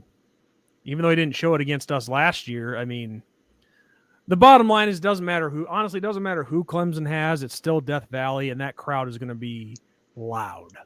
Yep. Yeah. I think, honestly, we have to go undefeated, like be undefeated and going into that Ohio State game because definitely there's no way we lose. Yeah. any games before, that would be a disaster. Yeah, no, you have with Notre Dame, you have to essentially as an independent, you have to go undefeated or at the bare minimum 1 loss. Yeah. If we had a get into very play. close loss to like Ohio State or Southern Cal, and I won't even count Clemson just because of what's been going on with Clemson in the last couple of years. If you have a close loss to Ohio State or Southern Cal, playoffs is possible. But if it's a blowout in either of those games, even if it's a 1 loss, even if you have 1 loss and your 1 loss was a blowout to Ohio State, you're not making the playoffs. I don't see it happening. And I don't say that. I'm not saying Notre Dame wouldn't be worthy. I'm just saying the voters I don't think would go for that. Well, they're gonna break things down, and if you have a team that is also 11-1 in that scenario and that high up in the rankings, but that team's loss was a close loss, yeah, they're gonna go with the close loss team. So just play it safe and win every game. Yeah. So I think I don't really want to predict, but we're definitely going to be a lot better than last year. yeah, I mean, Are we going to make think the so, too. playoffs? It's not guaranteed, but I hope so. Oh no, nothing's guaranteed, and people like to call people. I told you this last week when you called in. Everybody likes to call myself and Ben nothing but homers who are just gee golly shucks fans. No, that's not the case at all. It's just I can't speak for you, Ben, but myself personally, I can never predict my team to lose. You're never going to hear me predict the Irish to lose because I think we can win anytime we step out onto the field. But of course, what I want to happen and what I think is going to happen doesn't mean that that's actually going to happen. I mean, if whatever happens on that field, hey, I accept it. We'll break it down and we move on. But I just want my team to win every time we step out onto the field. But I'm not going to have this negative quote realist mentality that everybody, well, not everybody, but the negative fans like to, make a cancer in with our fan base. I'm not going to be like that because I don't think that's not what a true fan does. True fan supports the team unconditionally, and you're not going to always be down on them constantly like you and I, GP, have seen all the time. Yeah, like I said, remember what we were talking about last week. You always say it's always the fat people, ugly people, and stupid people. Well, not stupid people, old people. Yeah. That's just listen. Let me explain something, Ben. Maybe I've told you this before. I can't remember, but the trend of all the negative fans in the Notre Dame fan base, the quote realists, they all have this trend. Yes. And I'm not saying this is all of them. They all have this trend of either being ugly, fat, or old. And when I say fat, I mean like obese. Yeah. Not just you have a few extra pounds on your belly. But it's like the one that shocks me the most are the older fans. Because you would think it would be the older fans saying, hey, to us youngsters, hey, don't be so negative. Show some optimism. Be positive. But I've just seen a lot of older fans show the exact opposite. They're the ones who are negative. They're the ones who crap on the team. And it's like the bottom line with all this is like you don't see this happening at any other major fan base. It doesn't happen with Georgia, doesn't happen with Alabama, Clemson, Ohio State, USC, whoever. I mean, yeah, I'm sure those fans get pissed when things don't go well, but you don't see them doing things like constantly crapping on the team. You don't see them letting half their stadium get taken over, so you don't see them selling their tickets. I mean, you just don't. Notre Dame is the only place that I've seen that happen. Like, I mean, I'll say this until I see otherwise. Georgia in 2017, Nebraska in 2000, and even Cincinnati, because there was too much red in the stadium that day too. That was an absolute disgrace and a disgraceful showing by our fans. The fans who sold their tickets, that is. It's like Are you? They Are sold you their tickets to the Georgia fans? Yeah, Oh. they scalp their tickets to the opposite fans. And it's like, I don't Wow. care. It's like, I don't care what kind of, if they're offering $2 freaking grand for a ticket or whatever. Are you that freaking greedy that you can't support their team or support your team? Why not at least sell it to another Notre Dame fan if you don't want to go? Right. But I don't care. I don't care the excuses people give to me or have given to me. Letting that happen was an absolute disgrace. And there's no excuse for it ever. But I don't want to go too much of a rant on that. I've already gone far enough.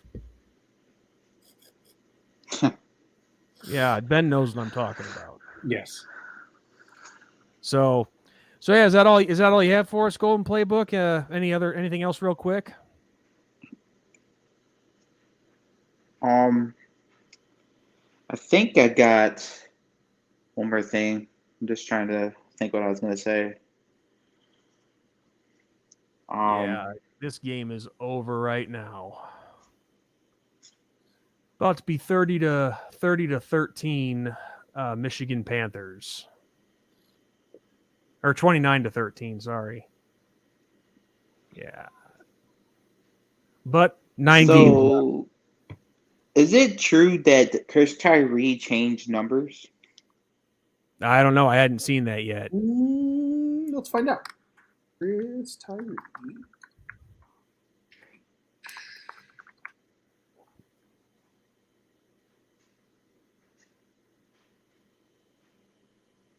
Yes. 25 to number 2. Oh. I wonder why they decided that. Maybe just... I don't know. Some guys just do for whatever reason. Yeah. Oh, yeah, I feel pretty confident the team this year. Definitely gonna be an improvement, I think. Sam Hartman's gonna be, I think he's gonna give us, he could, take us all the way, but of course I'm not gonna say that for sure. No, you can't guarantee anything right now at this point. You can't. No. Yeah, he is a great quarterback, though. I think that he can. Yeah, no, it's very possible that he could. He's capable of it. That's for sure. He's definitely capable. That's the only guarantee right now is that he's capable. Yes. So, do you guys feel like me about like rivals? Do you guys hate your rivals too? Like, because I hate USC. I can't stand them. The only rival that I truly hate, and believe it or not, number 1 is not Michigan. It's actually Michigan State. And Ben knows there's some history there because of that, but it's just a lot of those people. I've been to 3 Notre Dame Michigan State games at South Bend, and of course we lost all time. This is when our losing streak against them was alive and well.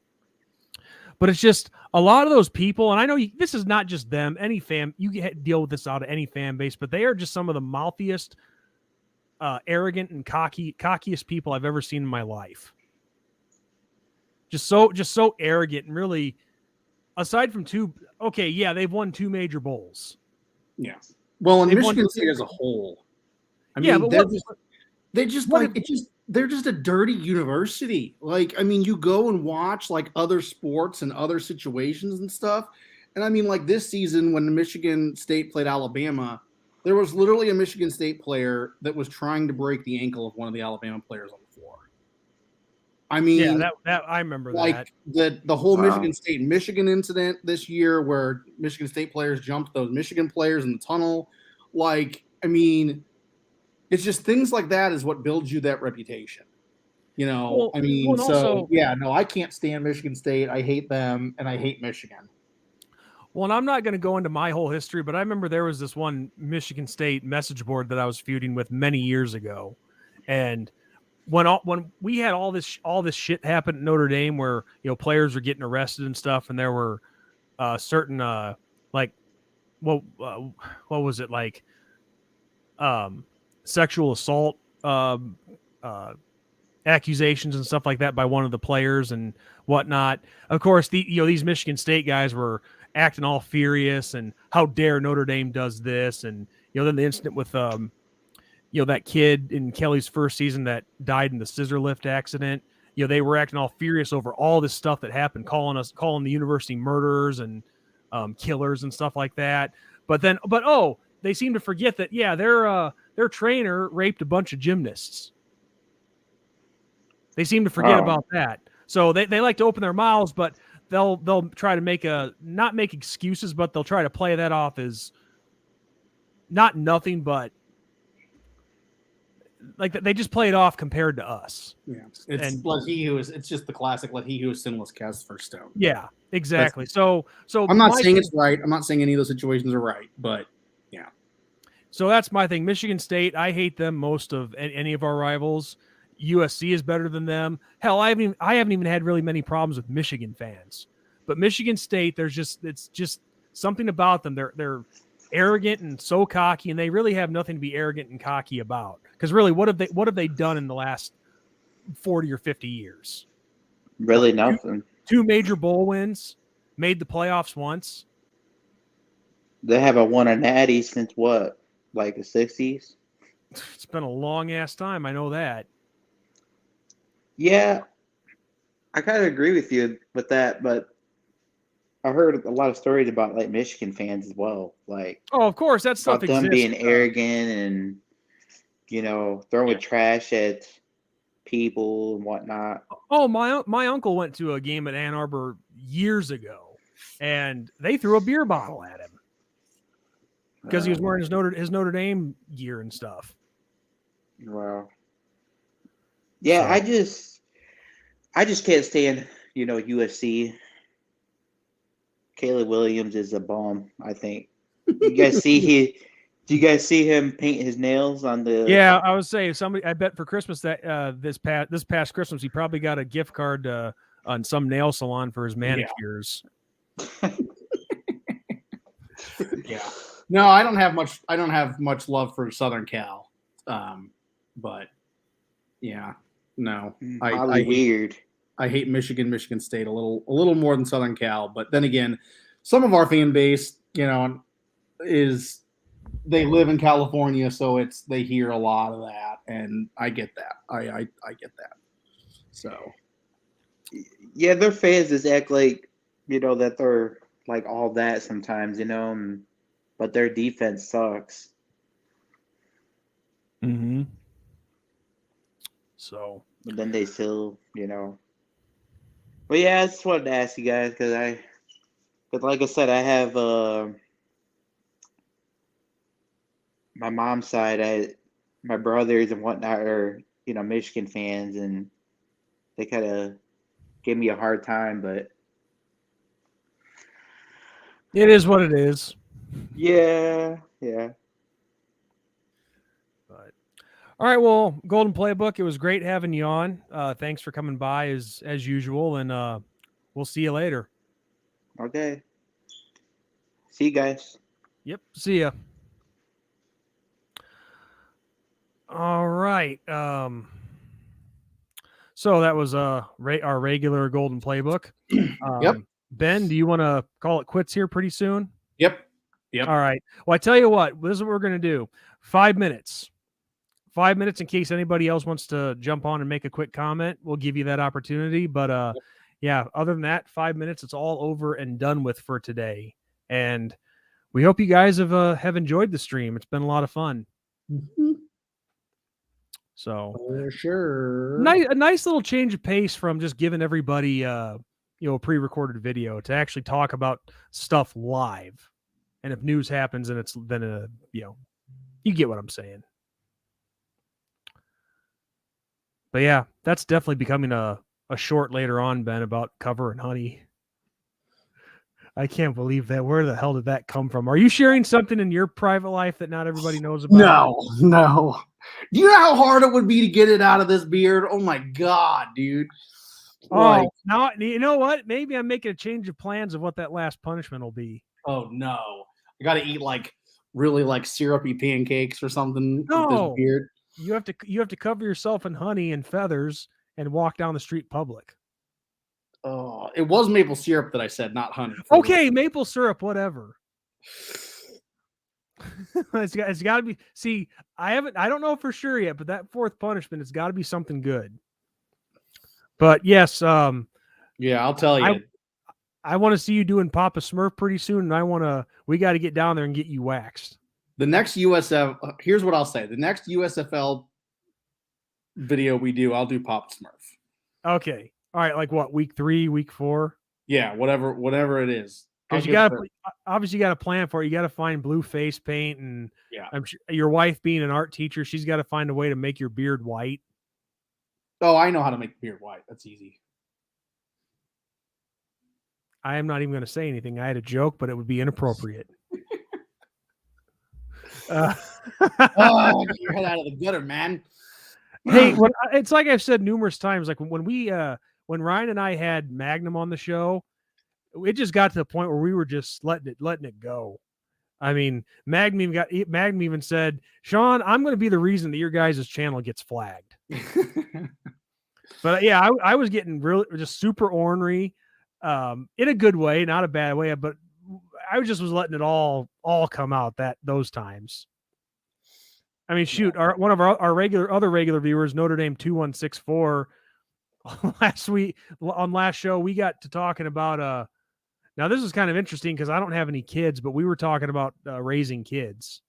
Because Ryan has a little girl and he has 2 daughters, and I'm like, okay, so this is how you raise kids. Interesting. I mean, how that happens on a sports stream, I don't know, but whatever. But yeah, so about a minute left. So anybody who wants to get on, you better do it quick. Yep. Because at 2 hours and 2 minutes, or at 3 minutes, excuse me, we are off of here. So, but yeah, we got the Battlehawks coming up at what, 2:30, 3:30? It's really soon. I think it's 2:30 our time. Yeah. I see. That's right. So big game for the Battlehawks. We beat the Sea Dragons today, and we are in guaranteed. Because I don't know if there's any way that we could get that we could host the semifinal game. No, because DC has the tiebreaker against us. Yeah. So just win today, and we are in. Yeah. Because we would then hold the tiebreaker over the Sea Dragons for both. Since we beat them twice, and so. Yeah. Caw, baby. Caw is the law. Caw is law. But it's been very fun watching the XFL this year. Yes, it has. And I don't care what anybody says. Like, there was an asshole on the Battlehawks Facebook group that I'm a part of was actually like cussing me out and getting dogging on the USFL. Yeah, I've seen that. Yeah. I'm like, well, F you too, buddy. I'm not going to. No, these leagues deserve everybody's support. Because these are the guys that are trying to make it to the top level. So it's like, really? Go to your own page. You're like, no, F you and a few other expletives as well. So, well, anyway, Ben, this was a lot of fun. We have hit the 2:03 mark. Sounds good, man. We hope you guys all enjoyed the stream. And on that note, I'm ND Sean 45. I'm Irish Benjamin 7. And as we always say, in every pre-recorded video and every stream, good night. Well, in this case, afternoon. God bless, and go Irish. Go Irish.